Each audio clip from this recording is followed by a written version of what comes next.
نحمده ونصلي على رسوله الكريم اما بعد فاعوذ بالله من الشيطان الرجيم بسم الله الرحمن الرحيم رب اشرح لي صدري ويسر لي امري واحلل عقدة من لساني يفقهوا قولي. شادی اللہ کی ایک نعمت. قرآن پاک میں آتا ہے وَمِنْ آيَاتِهِ أَنْ خَلَقَ لَكُم مِّنْ أَنفُسِكُمْ أَزْوَاجًا لِتَسْكُنُوا إِلَيْهَا وَجَعَلَ بَيْنَكُم مَّوَدَّةً وَرَحْمَةً إِنَّ فِي ذَلِكَ لَآيَاتٍ لِقَوْمٍ يَتَفَكَّرُونَ. اس کی قدرت کی نشانیوں میں سے ایک نشانی یہ ہے کہ اس نے تمہارے لیے تمہارے ہی جنس کی عورتیں پیدا کیں تاکہ ان کی طرف مائل ہو کر سکون حاصل کرو، اور تم میں محبت اور مہربانی پیدا کی. بلا شبہ اس میں ان لوگوں کے لیے نشانیاں ہیں جو غور و فکر کرتے ہیں. نکاح اسلام کی نظر میں ایک عبادت ہے، نیکی کمانے کا ایک ذریعہ ہے، ایمان مکمل کرنے کا ایک ذریعہ ہے. نبی اکرم صلی اللہ علیہ وسلم نے فرمایا بندہ جب نکاح کر لیتا ہے تو اس کا آدھا دین مکمل ہو جاتا ہے.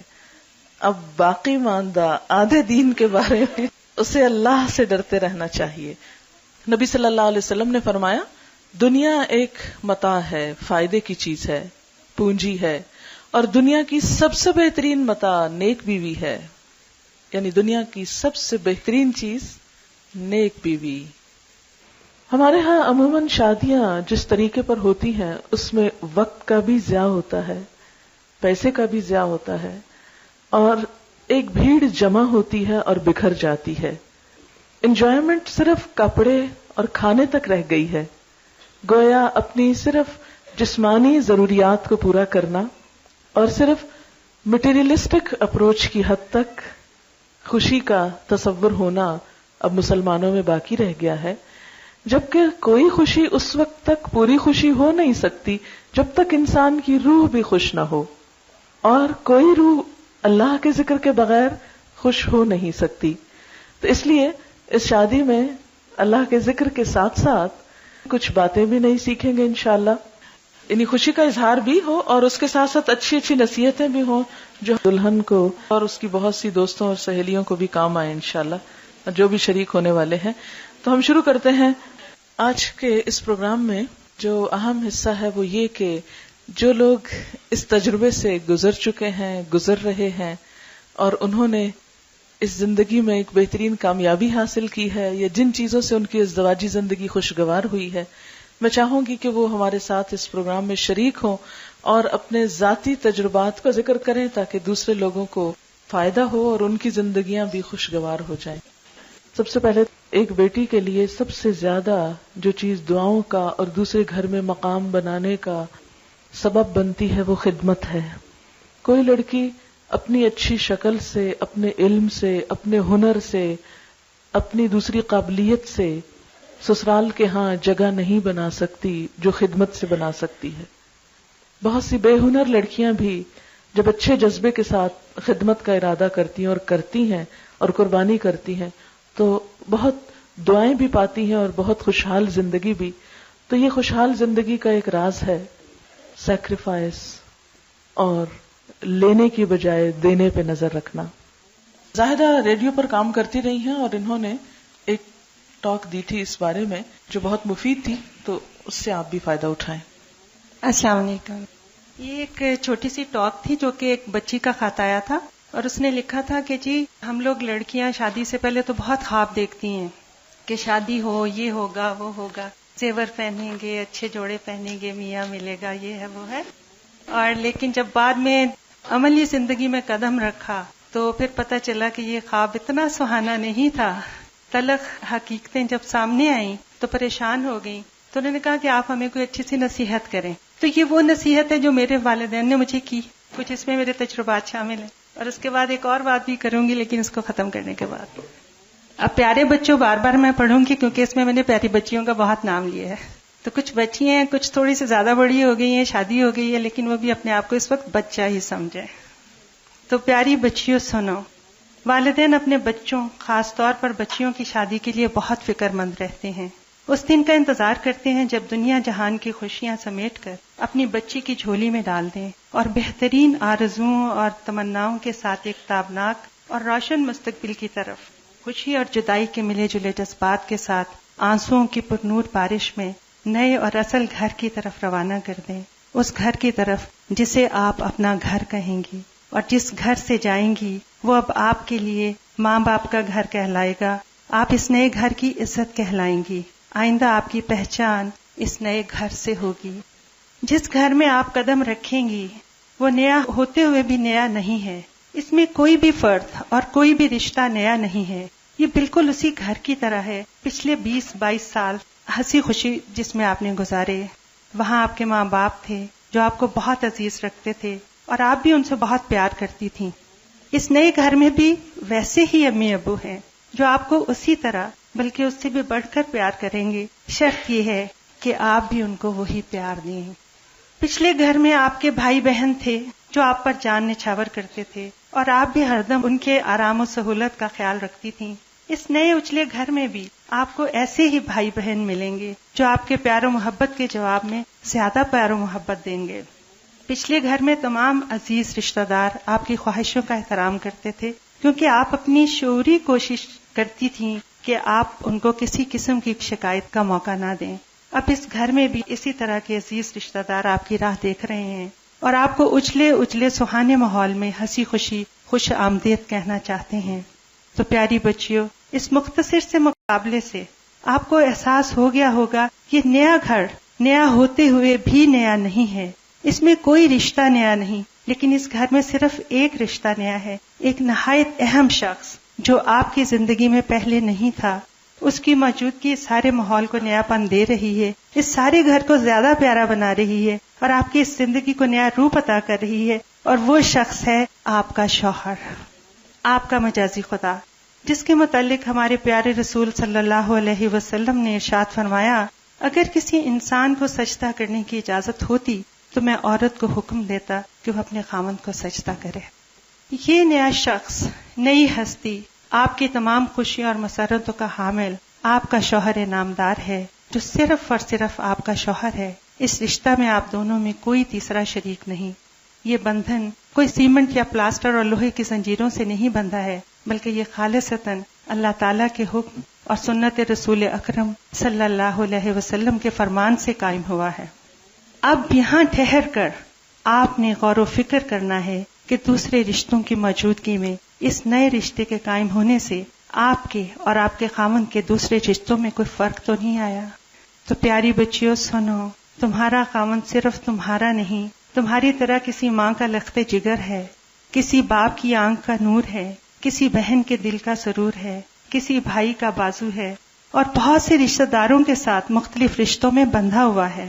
اب آپ کے ساتھ رشتہ بندھنے کے بعد اس کے پرانے رشتے خدا نہ خواستہ ٹوٹ نہیں گئے ہیں، وہ تمام رشتے قائم ہیں۔ ان رشتوں کے حقوق اور فرائض اپنی جگہ موجود ہیں، بلکہ آپ کے ساتھ شادی کے بعد ان رشتوں میں نیا پن آ جائے گا اور ان میں ایک نیا رخ پیدا ہوگا۔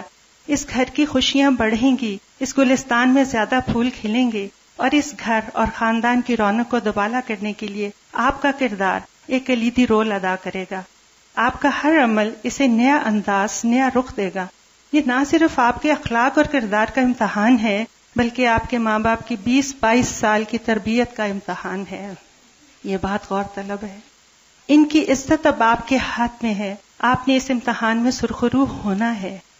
بالکل ٹھیک اسی طرح آج سے کئی برس پہلے ایک خاتون انہی راہوں سے کامیاب و کامران گزر چکی ہے، اور وہ ہے اس گھر کی اصل بنیاد، یعنی آپ کی محترم ساس، جو کہ آپ کو ماں کی طرح ٹھنڈی چھاؤں مہیا کرے گی، اور انہوں نے ہی آ کر اس گھر کو آپ کی آمد کے لیے تیار کیا ہے۔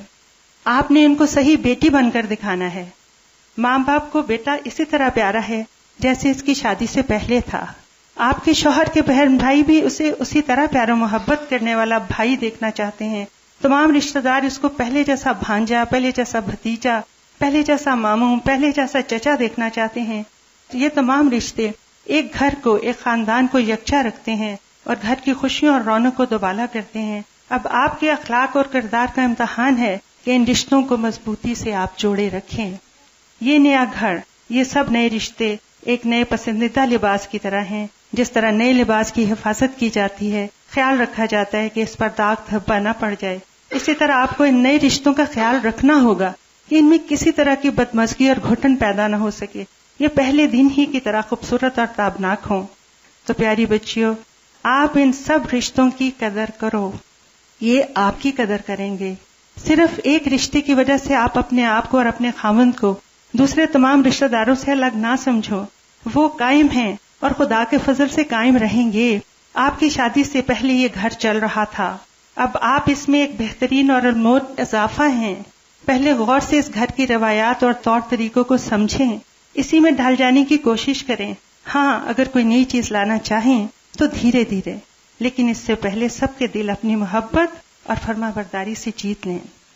گھر کے کام کاج میں دلچسپی لیں، گھر کا فرد ہوتے ہوئے گھر کی ذمہ داریاں سنبھالیں اور بانٹیں، کیونکہ شادی کے بعد آپ ایک ذمہ دار خاتون بن گئی ہیں. عزیز بچیوں، شادی سے پہلے اپنے والدین سے تھوڑا بہت تو خفا آپ ہوتی ہی ہوں گی، جب آپ کی کوئی خواہشات پوری نہیں کرتے ہوں گے یا جب آپ کو کسی بات پر ڈانٹ دیا جاتا ہوگا. بہن بھائیوں سے چھوٹا موٹا لڑائی جھگڑا بھی ہوتا ہی ہوگا، لیکن تھوڑی دیر کے لیے. اس کے بعد دل بالکل صاف اور پھر وہی پہلے والا پیار و محبت اور وہی پیاری سی فضا. تو سسرال میں بھی آپ نے کسی بات کو دل سے نہیں لگانا، کسی بات کو ایشو نہیں بنانا، بلکہ پہلے کی طرح تھوڑی سی خفگی کے بعد دل و دماغ بالکل صاف اور دوبارہ وہی پیار و محبت والی فضا کو قائم کرنا ہے.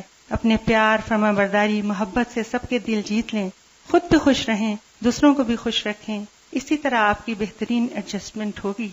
آپ کا گھر ایک مثالی گھر ہوگا جہاں ہر طرف محبت ہی محبت ہوگی.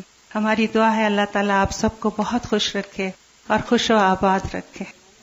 یہ تو وہ ایکسپیرینس تھے جو شادی سے پہلے کے تھے. اب شادی کے بعد کے جو ایکسپیرینس میرے ساتھ ہوا ہے وہ بھی ساتھ ہی بتاتی چلوں کہ حالانکہ میرے کزن ہیں، لیکن شادی کے بعد مجھے بالکل ایک نیا انسان نظر آیا. وہ بولے کزن نہیں تھے، وہ ایک شوہر کے روپ میں آئے سامنے.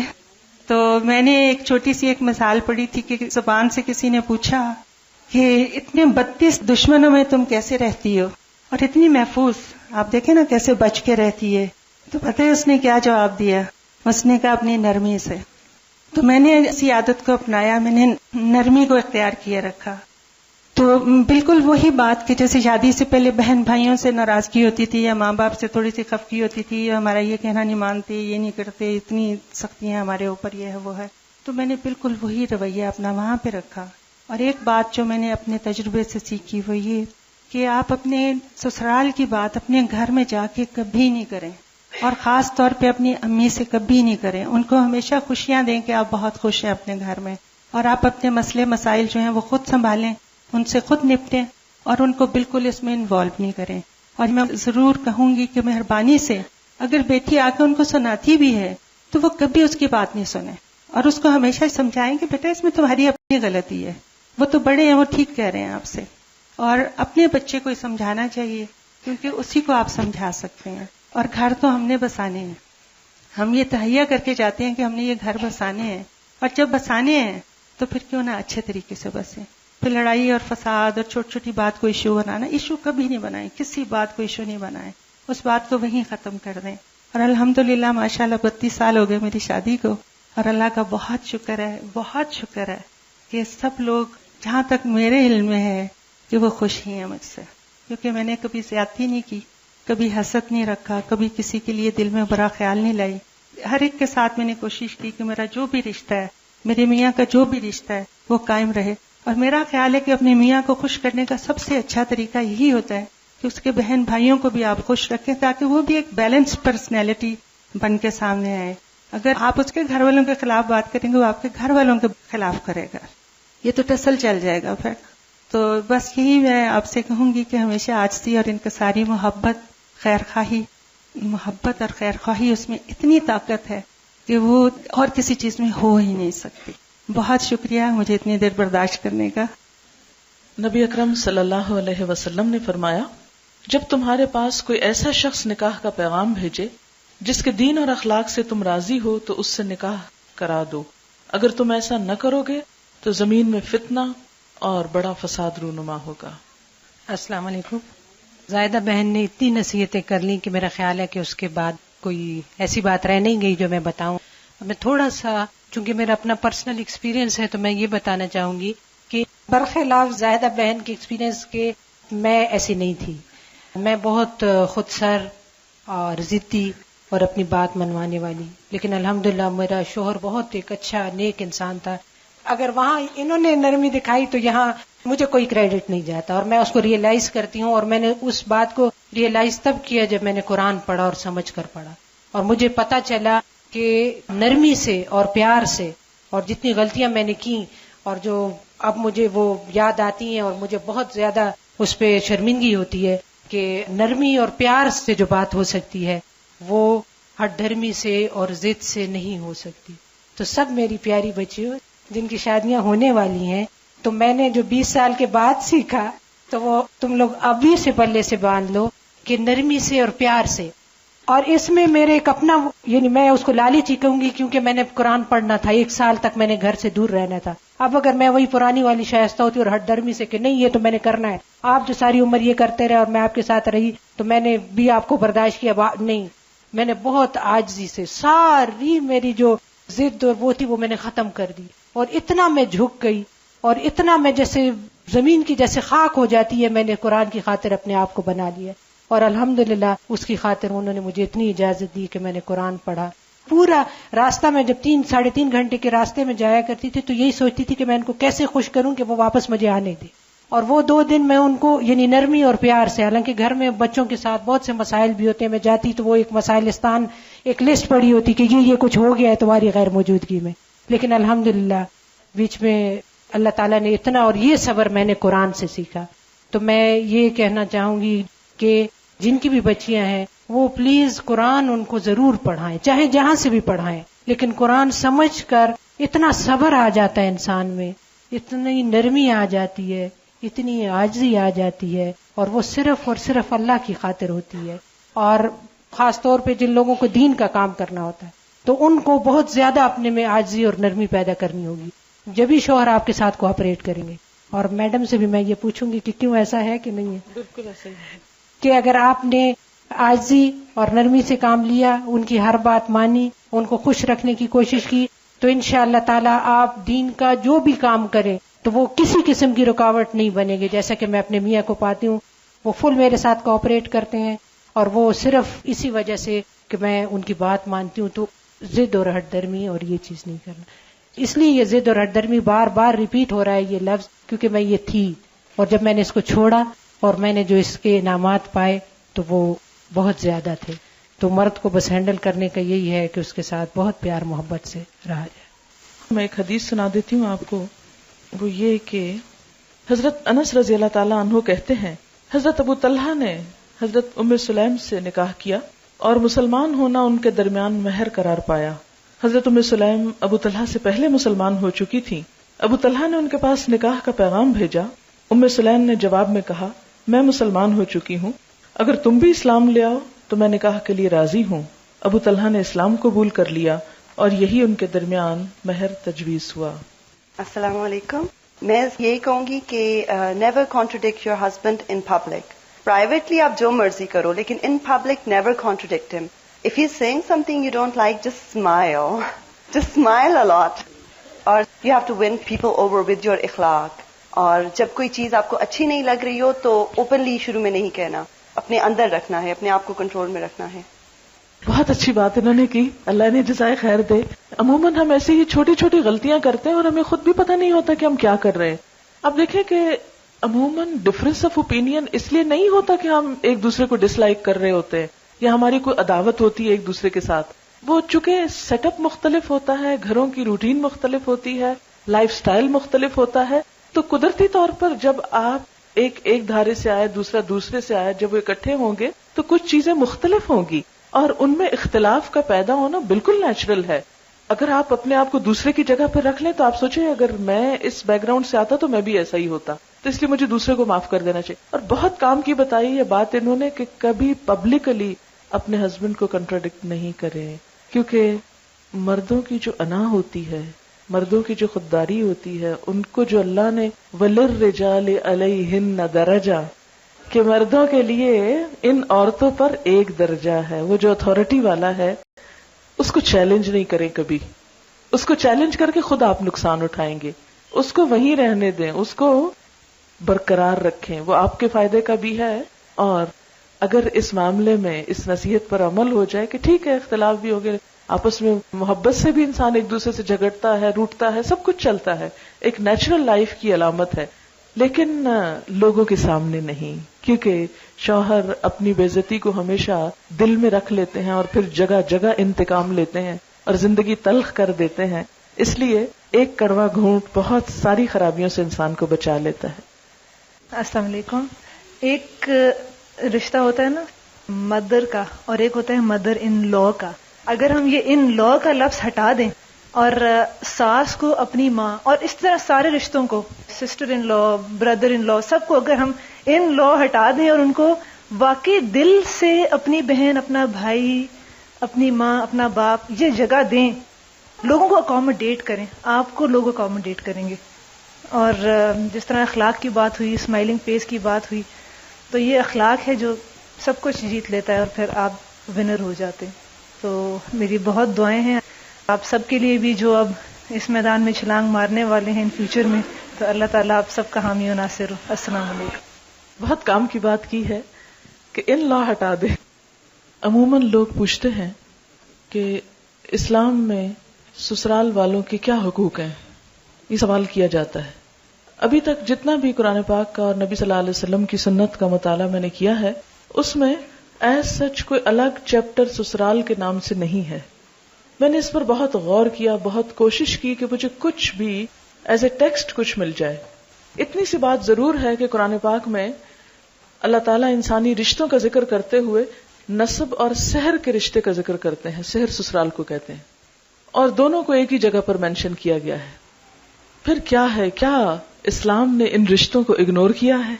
کیا ان رشتوں کی کوئی اہمیت نہیں؟ کیا یہ رشتے بیکار ہیں؟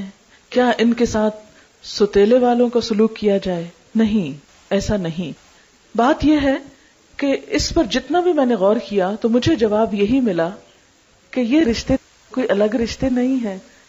اپنی ماں اور شوہر کی ماں کا درجہ ایک ہی ہے, عزت کا, احترام کا, حسن سلوک کا, جیسے رضائی ماں کا.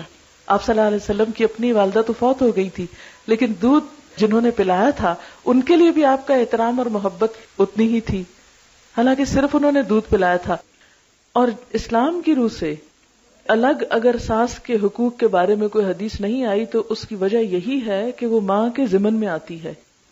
آپ دیکھیں کہ شوہر کی شکل میں ساس کتنا بڑا تحفہ آپ کو دیتی ہے کہ جس ہستی میں آپ کو سکون ملتا ہے, جس کی طرف سے آپ کی ساری ضروریات کا خیال رکھا جاتا ہے.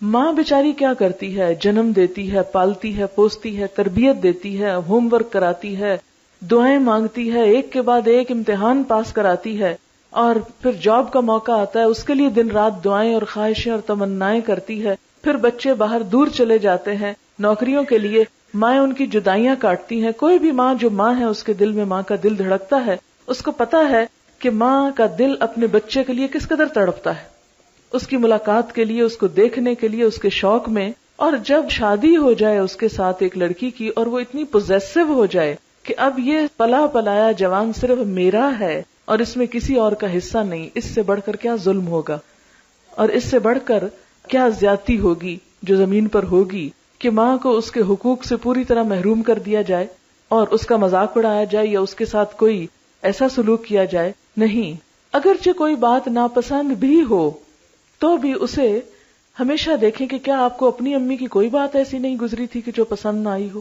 اپنی ماں کے ساتھ بھی تو ایسے ہو ہی جاتا ہے.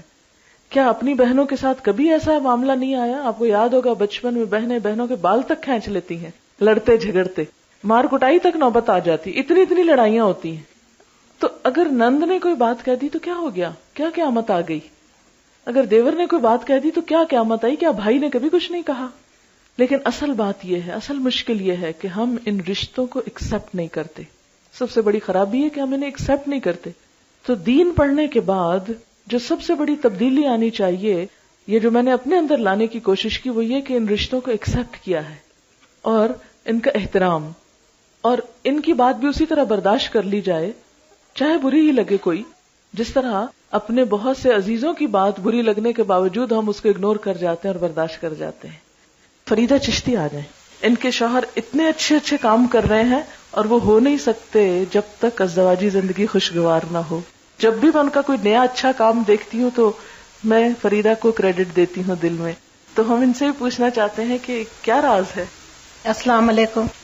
راز بس صرف اتنا ہے کہ کبھی میں نے یہ نہیں سوچا کہ شوہر کا یہ کام ہے اور میرا یہ کام ہے. بے شک اللہ تعالیٰ نے جو کچھ بھی بتایا ہے، لیکن چونکہ میرے ہسبینڈ بہت زیادہ دین کا کام کرتے تو میں نے انہیں یہ کبھی نہیں کہا کہ نہیں یہ میرا کام نہیں ہے، آپ کا ہے. جتنا ہو سکا ان کا بھی کام میں سنبھالنے کی کوشش کرتی ہوں، صرف اس لیے کہ وہ بھی ایک جنت کا دروازہ اللہ تعالیٰ میرے.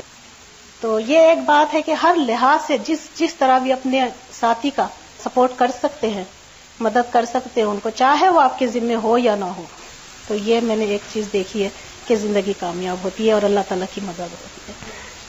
انہوں نے بہت اچھی بات کی ہے کہ میں نے کبھی یہ نہیں سوچا کہ یہ ان کا کام ہے اور یہ میرا ہے. جب ایک شخص ایک اچھے کام میں لگا ہے تو جتنا بھی اس کو سپورٹ کیا جائے گا وہ ان کے لیے بھی اتنا ہی اجر ہے. آپ کو یاد ہوگا کہ حضرت اسماء بنت یزید حضور صلی اللہ علیہ وسلم کے پاس عورتوں کی نمائندہ بن کر آئی تھیں اور انہوں نے کہا یا رسول اللہ صلی اللہ علیہ وسلم، مرد تو جہاد کرتے ہیں، جمعے میں شریک ہوتے ہیں اور بہت سے اچھے اچھے کام کرتے ہیں، تو ہم خواتین تو صرف گھر میں بیٹھی بچے پیدا کر رہی، بچے پال رہی ہیں اور گھروں کو لک آفٹر کر رہے ہیں، تو ہمارے لیے تو کچھ بھی نہ ہوا.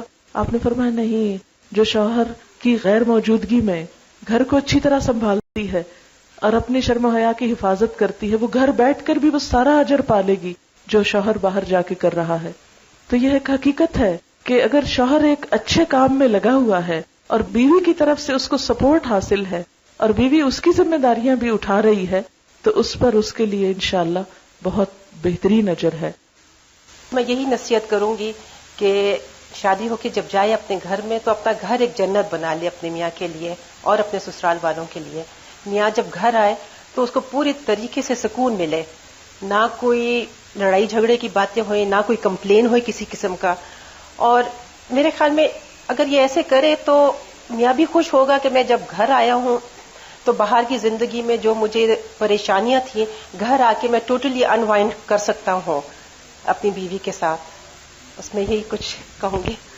آپ کو معلوم ہے کہ ایک اچھی بیوی کی خوبیاں بتاتے ہوئے نبی صلی اللہ علیہ وسلم نے کیا فرمایا کہ جب شوہر اس کو دیکھے تو وہ اس کو خوش کر دے، اور جب وہ اسے کسی کام کا کہے تو وہ کر ڈالے، جب وہ اس کے بھروسے پہ کوئی قسم کھا لے تو وہ اس کی قسم پوری کر دے، اور عورت شوہر کے معاملے میں کسی دوسرے کی بات نہ مانے. شوہر کے معاملے میں کسی دوسرے کی بات نہ مانے. ہمارے ہاں عموماً یہ چیز مس کر دی جاتی ہے. یہ اللہ کے رسول صلی اللہ علیہ وسلم کا حکم ہے. ہم بہت سی چیزوں میں شوہر کے ساتھ آرگیو کرتے ہیں کسی اور کے کہنے پر، بعض اوقات اپنے ہی پیرنٹس کے کہنے پہ. آپ نے دیکھا ہوگا کہ جتنی سہولتیں کمیونیکیشن کی زیادہ ہو گئی ہیں اس سے میں نے دیکھا خرابیاں بھی بہت ہو گئی ہیں. بعض اوقات شادی تو پیرنٹس کر دیتے ہیں لیکن پیچھے سے ڈکٹیشن نہیں چھوڑتے. یوں کرنا، اچھا اس نے تمہیں یوں کیا ہے تم آگے سے یوں جواب دینا، اس نے تمہیں یہ نہیں دیا تم یوں بتانا. اس طرح کی بہت سی چیزیں اس زندگی کو زہریلا کر دیتی. آپ دیکھیں کہ دنیا ہے ہی ایک آزمائش کی جگہ نا، یہ جنت نہیں ہے. جنت کو اللہ نے وہاں رکھ دیا ہے، خوشی اور سکون کو اللہ نے جنت میں رکھا ہے، دنیا میں نہیں رکھا. دنیا کی زندگی کسی کی بھی آئیڈیل نہیں ہو سکتی. ہم عموماً کیا کرتے ہیں، اپنے سے دوسروں کو کمپیئر کرتے ہیں.